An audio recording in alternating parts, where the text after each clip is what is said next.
Are you ready to witness the debate of the year? The issue of censorship and limiting free speech has always been a point of argument in our ongoing debates regarding what is acceptable or dismissible to say or do in our modern societies. However, this student manages to bring the roots of this issue to the surface as he engages in a meaningful debate with Jordan Peterson regarding what are the limits of free speech and how far we should go to allow it. Before I delve deeper into it, just watch this. I just want to first thank your comments on things like political correctness and the obsession of certain elements of the left on campuses to screen out discourse, because I genuinely think that is an issue and problem in status quo. But following on from that, I just want to pick your thoughts on what you say about freedom of speech and discussions in general, right? Because you basically flagged that, I think, in your answers just then, that freedom of speech has an instrumental purpose. It's there to help us find truth, correct me if I'm wrong, to identify the correctness or the logos against the possible consequence of blood and death. So here's the question, right?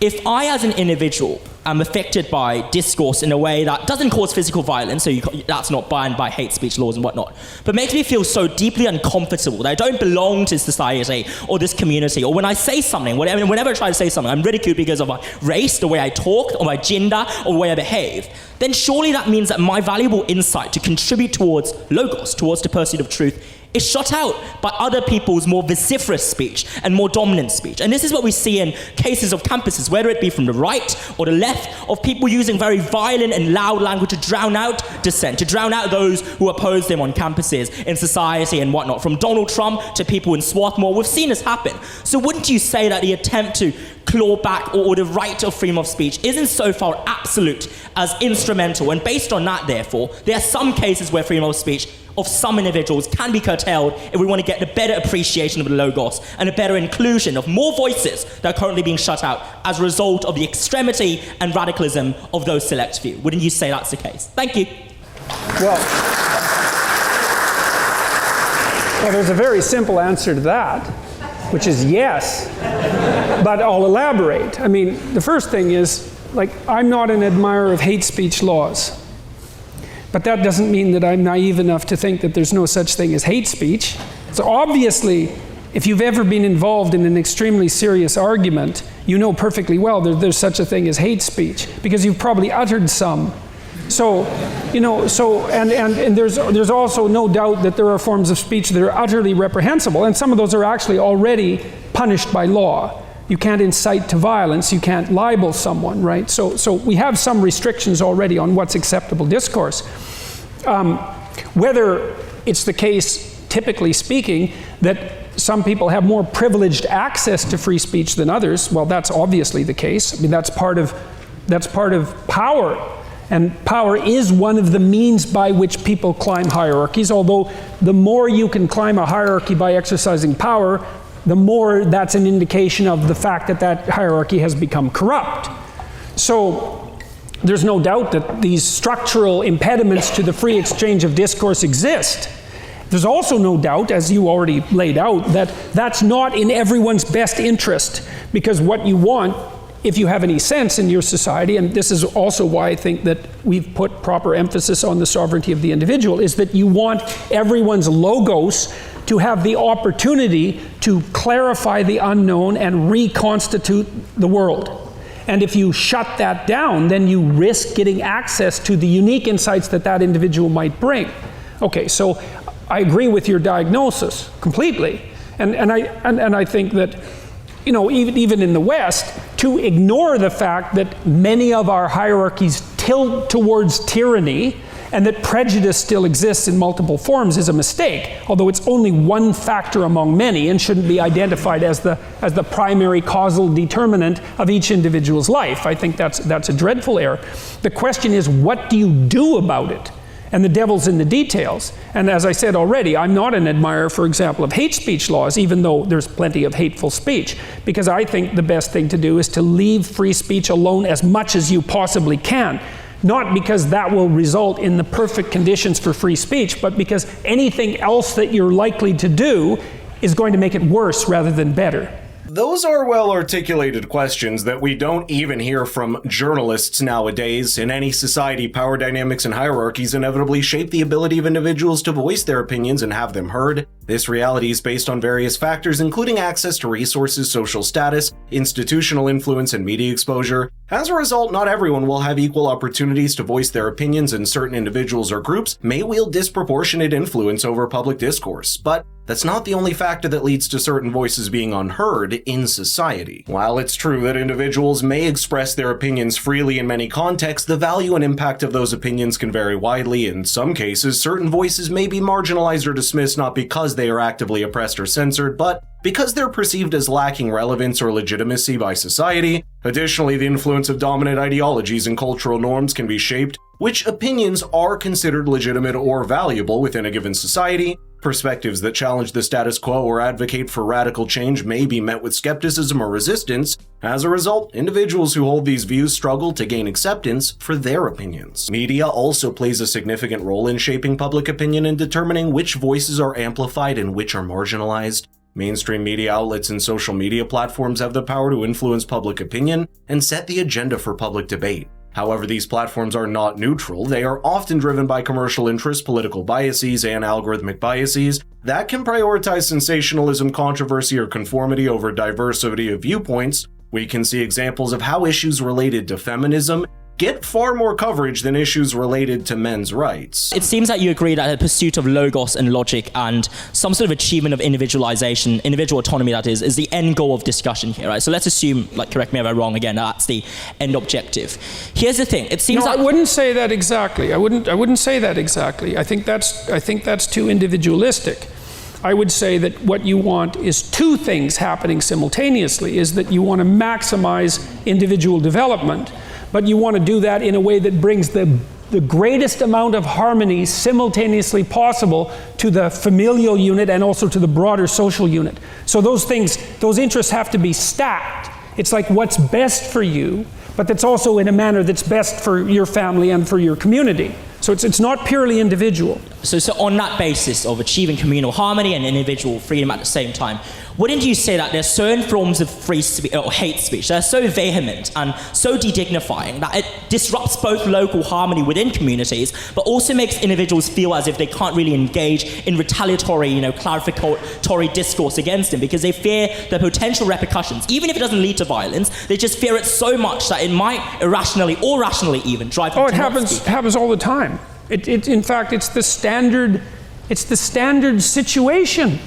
If you look across the world, most societies don't do a good job of either promoting or allowing free speech. I don't know how we ever managed it. It's so unlikely because it's so hard on people and hard on those who occupy positions of power in tyrannical hierarchies that I can't believe that any society's ever managed to figure it out at all. So those dangers are always there. And I also think the highest likelihood often is that societies that do put high value on free speech will lose that because it's so difficult to maintain. While the principle of free speech is fundamental to democracy and personal autonomy, there are instances where certain limitations may be necessary to safeguard the well-being and interests of the broader community. One reason for considering the collective good in discussions of free speech is the potential for speech to cause harm or infringe upon the rights of others. For example, incitement to violence and defamation can have detrimental effects on individuals and communities, contributing to discrimination, violence, and social unrest. In such cases, restrictions on speech are justified to prevent harm and protect the rights and dignity of all members of society. For instance, in the context of the United States, although the First Amendment protects the right of free speech, it is also not limitless. And I quote, "The First Amendment does not protect violent or unlawful conduct, even if the person engaging in it intends to express an idea. It also does not protect speech that incites imminent violence or lawlessness. Additionally, threats of violence, stalking, and harassing people, whether private individuals or public officials, are not protected by the First Amendment and may violate multiple federal and state criminal laws. However, it's essential to strike a balance between protecting the collective good and safeguarding individual freedoms. While certain limitations on speech may be necessary in specific circumstances, overly broad or arbitrary restrictions risk stifling legitimate expression and infringing upon individual rights. Therefore, any system of regulation must be carefully crafted to ensure that it targets genuinely harmful speech while preserving the principles of free expression and respecting the diversity of opinions and perspectives within society. Freedom of speech is a cornerstone of democracy and a vital safeguard against authoritarianism and tyranny." With regards to hate speech, for example, let's say that things would be much better if there was less hateful speech. It's like seems highly probable to me, especially if you look at the more egregious forms of hateful speech. How best to regulate it? Well, my sense is you let those who wish to utter hateful things do so, and let everyone hear them, because that's the best way to ensure that what they're saying will be understood and rejected. Now, in order to posit that, you have to assume that the population composed of sovereign individuals is wiser than it is foolish. And, you know, that's a type, that's a hope. You might think about it as an axiom of faith, but I do believe it to be the case. I think that if you put the evidence in front of people, by and large, they will do the right thing. I think that the problem with regulating hate speech, it's very simple. Who defines hate? And the answer to that is, over any reasonable period of time, exactly the people you would least want to have define hate. And so the consequences of the regulation become incalculably worse as a problem than the problem that they were designed to deal with. To think otherwise is to think in a sort of utopian manner. It's like, well, we have a problem, hate speech. Well, we can come up with a solution and there will be no problems with that solution. It's like, no, that isn't how the world works. You know, when I'm negotiating with my clinical clients, one of the things I always tell them is, often, because they're in difficult circumstances, and often not for psychological reasons, it's like, no, you don't understand. You're screwed both ways. You don't have an option here where you're not going to suffer. That's what it means to be in a bad situation. You're going to pay a price both ways. You can pick your price. Okay, so we're going to have hate speech, or we're going to have the consequences of the arbitrary regulation of hate speech. Well, I know what the consequences are of the arbitrary regulation of hate speech, is that things get a lot worse, because hate's very difficult to define. And that's actually a real problem when you're trying to regulate it, because you have to be able to define it. Amazing, right? And we've resorted to the court of public opinion longer than we realize. Counter speech has always represented a constructive approach to addressing hateful speech without resorting to censorship or regulation, and it's a very effective tool too. Instead of suppressing speech through legal restrictions, we should seek to empower individuals and communities to challenge hateful speech. At the heart of counter speech is the belief that the best way to combat hateful speech is with more speech, not less. Rather than silencing dissenting voices or suppressing controversial ideas, this approach encourages open debate in which diverse perspectives can be heard and critically examined. By engaging in dialogue with those who espouse harmful views, individuals have the opportunity to challenge misconceptions and debunk falsehoods. One of the key strategies of counter-speech is to provide alternative narratives and perspectives that counteract the harmful effects of hate speech. By amplifying positive messages of inclusivity, diversity, and respect, counter-speech seeks to undermine the influence of hate speech and promote a culture of tolerance and acceptance.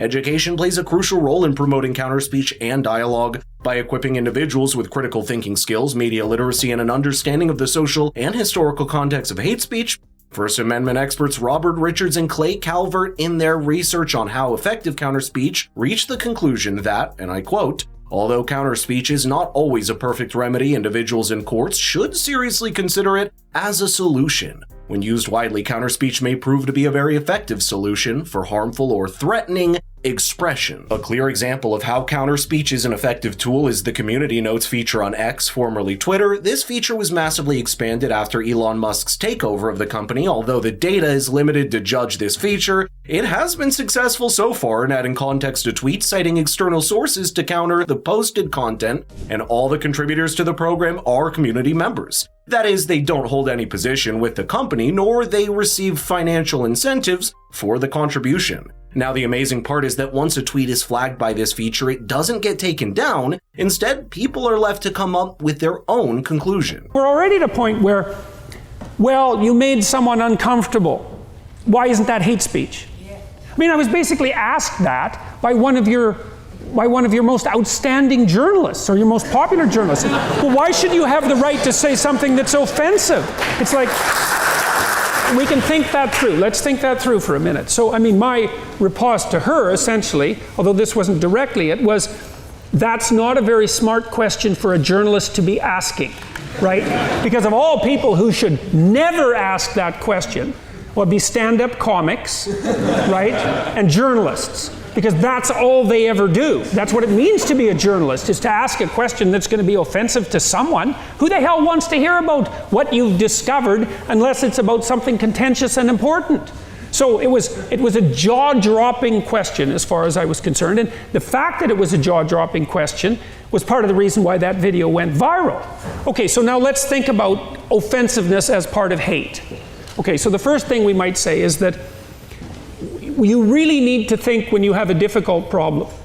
And a difficult problem is one where there's something at stake. It might be your life, it might be your well-being, but and then we might say, well, there's going to be a diversity of opinions about that particular conundrum if it actually happens to be difficult. And so even to discuss it, because if you discuss it, you're going to discuss option A, which is going to annoy all the people who want option B, or you're going to discuss option B, and that's going to annoy all the people that want option A, and maybe there's 10 options. So if you're going to discuss anything of any real significance whatsoever, you're going to make people hot under the collar, and you're going to risk offending them. Okay, so what, you just stop talking about difficult things? And the answer to that is yes, and that's what's happening. But then there's another problem, which is there isn't anything I could conceivably say about anything that isn't going to offend someone if the crowd is large enough. So you might say, well, if you're talking to two people, you can't offend one of them. So you don't get to offend 50% of the population. It's like, okay, let's say I'm talking to 1,000 people, and one person finds what I'm saying offensive. Say, well, that's hateful. It's like, well, that's 1 in 1,000. So should I stop? What if it's 1 in 10,000 or 1 in 1,000,000? Like, where's the cutoff? And you might think, well, we'll work that out. It's like, no. You don't get it. The devil's in the details. You work it out now when you formulate your restrictions on free speech. You don't shunt that off into the future so that it's a problem that'll be solved. Who defines hate? Insoluble problem. Don't regulate it, because you can't define it. That's how it looks to me. So you have the free marketplace of ideas, so to speak, where the collective can render a judgment on the acceptability of an idea on an ongoing basis. And that isn't a great solution, because we don't have great solutions. We have partial, fragmentary solutions that make us somewhat less abjectly miserable than we might be. That's what we have. And if we try to eradicate that kind of risk completely, all we do is magnify a different kind of risk. The interview Peterson is referring to was with the British journalist Cathy Newman, in which she tried to twist his words. Now, the main idea that the woke left is not able to stomach is the fact that not any statement should be considered offensive. I think they have been pushing this narrative far too long, and it's reached a point where it's having a negative effect on open discourse in society. Just think about it. We live in a diverse and pluralistic world where individuals hold a wide range of beliefs, values, and perspectives, and what may be considered offensive to one person may not be offensive to another. Allowing everything to be labeled as offensive would create a culture of hypersensitivity where even legitimate opinions and ideas could be silenced or censored simply because they're deemed offensive by someone else. How else is society meant to advance if we don't have open speech and people voicing their opinion? The best quote on this matter comes from Peterson himself, and I quote, because in order to be able to think, you have to risk being offensive. Another important point to consider is what defines hate speech. This is a highly subjective matter and depends on the context. Different cultures and individuals have different interpretations of what constitutes hate speech based on many factors. The question of who gets to regulate this hate speech also imposes itself. Granting a single person or entity the authority to decide what constitutes hate speech poses significant risk of abuse of power and censorship. Such centralized control only leads to the suppression of dissenting opinions, undermining democratic principle and freedom of expression. It also enables authoritarian regimes or powerful interests to manipulate definitions of hate speech to silence critics and maintain their grip on power. I think a better approach is fostering a culture of respect, empathy, and open dialogue. This could be done by encouraging diverse perspectives and establishing clear guidelines on respectful discourse. Additionally, promoting media literacy and critical thinking are also essential factors to ensure that free speech rights are upheld while promoting more inclusive and an equitable society.